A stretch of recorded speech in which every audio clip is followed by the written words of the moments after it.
President starting to think about maybe some of those veterans who worked for the federal government and maybe what the administration can do to at least help salvage their lives? Well, as you know, we care about veterans tremendously. I mean, that's something the president has always cared about. Anybody in blue, anybody that serves this country.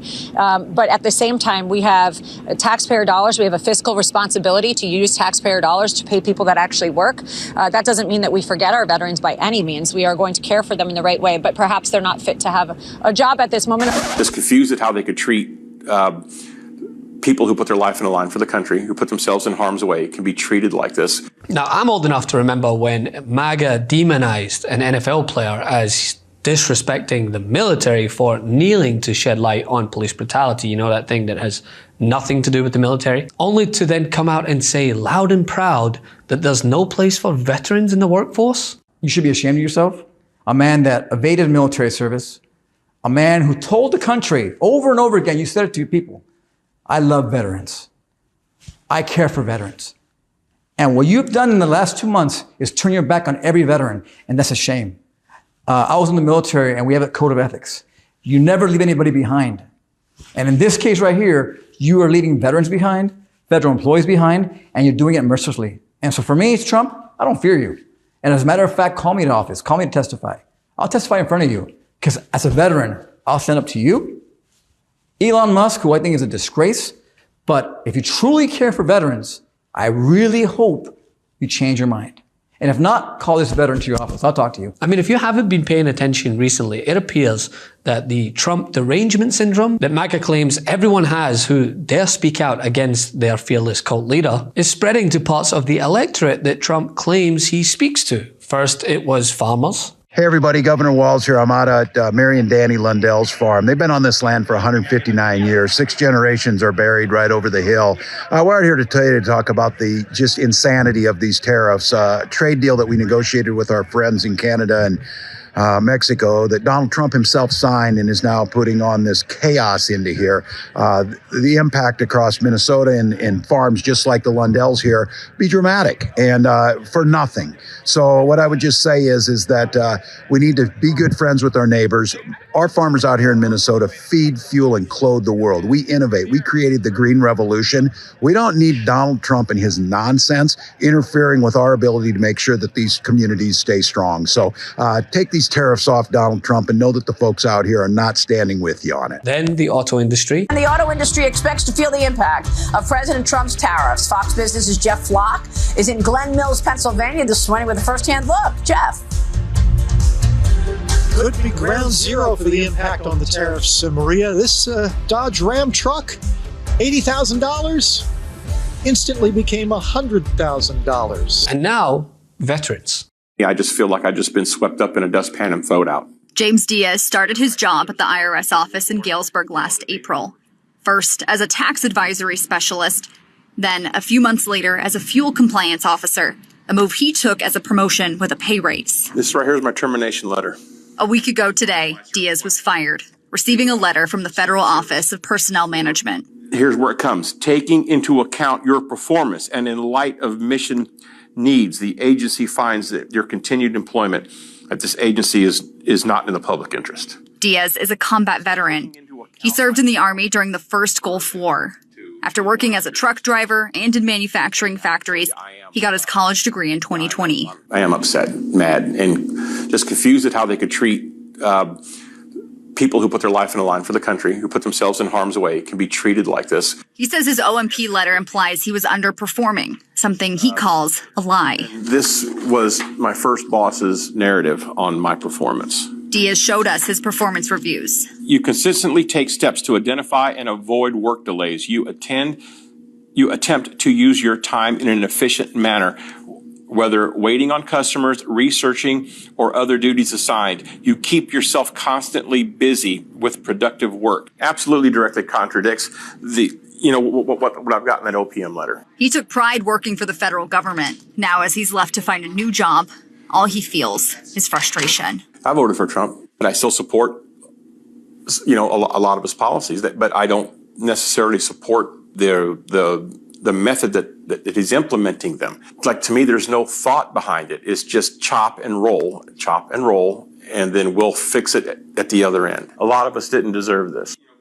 And here you find Trump's, wait, what does she do again? Legal consultant, maybe? I mean, someone should ask her the 5 things that she did today. Well, anyway, she spoke to the press outside the White House and in a shocking moment said this. Is the president starting to think about maybe some of those veterans who worked for the federal government and maybe what the administration can do to at least help salvage their lives? Well, as you know, we care about veterans tremendously. I mean, that's something the president has always cared about. Anybody in blue, anybody that serves this country. But at the same time, we have taxpayer dollars. We have a fiscal responsibility to use taxpayer dollars to pay people that actually work. That doesn't mean that we forget our veterans by any means. We are going to care for them in the right way, but perhaps they're not fit to have a job at this moment or not willing to come to work. And this sparked a lively back and forth in which she all but said thanks but no thanks to the men and women who risked their lives defending this country, trying to re-enter the workforce. Alina Habba, who came under fire in January for applauding alleged sex trafficker Andrew Tate. Hey. Hello, Alina. Hi. Hello. Nice to meet you. I'm a big fan. Well, nice to meet you. I'm a fan. You're the one saving Trump. You're doing more important work than me. America, not just Trump. And I agree with everything you just said. And I think that your anger is the same that President Trump has for our country. And the time is now for us to stop being wimps. I think that's exactly the right sentiment. And I also have to say that I sympathize with you because I think you go through a lot of the same, show me the person, I'll find the crime that President Trump has gone through. And it's ironic that Benny has you on today because, as you know, President Trump just got sentenced in what literally will be one of the most tragic stories in American history and democracy and the justice system that I used to be proud of being a part of. But I agree with everything you say. And I have your back out here in the States. And when I saw that you were going to be on, I said to Benny, I have to meet Andrew Tate. There is literally only one person with the same amount of anger and fire, and that's probably me and President Trump. But it's because you love what's right. And you're being under siege, and I see it. And just keep fighting. I mean, I'm here for it. You know, there is no time anymore for weakness. We are being destroyed, and we need strong, powerful voices like yours. And yeah, I got your back over here. Well, I tell you, if I ever get stateside, and I think I will sooner or later, if I ever need a lawyer, I'll be calling her. Says that she doesn't feel sorry for Doge-fired military veterans. This comes as Doge sent thousands of Americans to the streets after billionaire-elect Elon Musk swore to slash the federal workforce. I ask you, what kind of man asks for absolute fealty and bootlicking from the people around him? What kind of man asks people to lie for him? What kind of man is so petty he can't admit obvious mistakes and lies? What kind of man mocks veterans, then callously fires them from jobs? What kind of man appeases and flatters our enemies? What kind of man puts his own needs above country? And what kind of men and women make excuses for him and lie for him and cover for him? These are the questions that are haunting me today. We need so much better than this in this moment. This is about the safety and security of our nation and our allies around the world. This is about our collective protection of our ideals. Americans of conscience, we must stand together and confront any man so wholly unsuited for what we ask of him. But even with countless families facing lower incomes in an economy that is trending in the same direction as Trump's casino, 50% of the spending, that has masked a lot of pain out there. And now a lot of those economic numbers, look at the GDP now. Thursday, it was, we were looking at first quarter, 2.3%. Friday, it was a negative 1.5%. Yesterday, it was negative 2.8%. That's not all trade. That we're seeing dramatic, just free falls. Now, some of this is early in the first quarter, but this is scary stuff. So there's a lot more going on, a lot more substantial things going on besides tariffs, because listen, this is soft data. They haven't hit yet.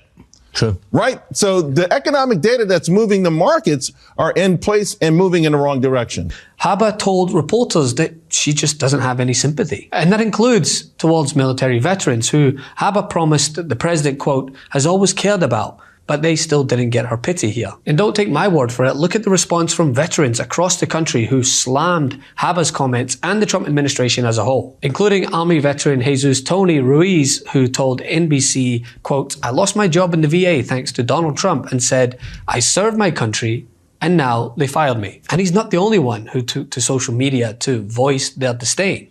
From my experience, number one, it was important for me to have a mission when I returned from the war. Not speaking for you, but, I have PTSD. I live with PTSD, and having this purpose matters. My brothers from Lima 325, a lot of them also ended up in government service because they needed that mission objective. And now some of them have gotten terminated. Some of them have lost their jobs. Some of them are afraid of losing their jobs. And I think the thing that impacts me the most is it feels like such an insult. It's such an insult to them because they didn't do anything wrong. They just wanted to serve their country. They didn't go to the private sector. They wanted to continue to serve the country. And there was just no respect shown to them. They didn't say hey, we're going to terminate your job in a year. They didn't say hey, we're going to terminate your job. Here's a severance package. Oh, here's your insurance for this year. They just said, you're out. Screw your service to your country. We don't care what this impact this has on you. When and I know, when given the situation, these guys would lay their lives down for this country, and they can't even give them the benefit of a dignified separation. No, it's just get the hell out. We don't need you. And that's what's the BS about this. And that's what BS that Elon Musk is doing on this. And Trump. Here's what happened today when Republican Greg Murphy, who sits in the Veterans Affairs Committee in the House, was asked by Brianna Keilar on CNN if, do veterans have to worry about losing their benefits? His answer is, well, you'll see. I guess the question is, will that pain be borne by veterans? Can you guarantee that veterans' benefits and care will not be affected by these cuts? No, I can't guarantee anything. But the whole purpose, again, of restructuring is to make sure that agency is efficient.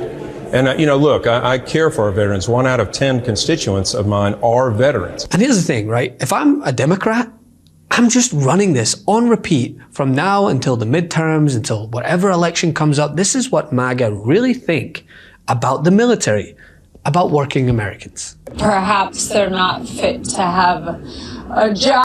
Can't get enough Midas? Check out the Midas Plus Substack for ad-free articles, reports, podcasts, daily recaps from Ron Filipkowski, and more. Sign up for free now at MidasPlus.com.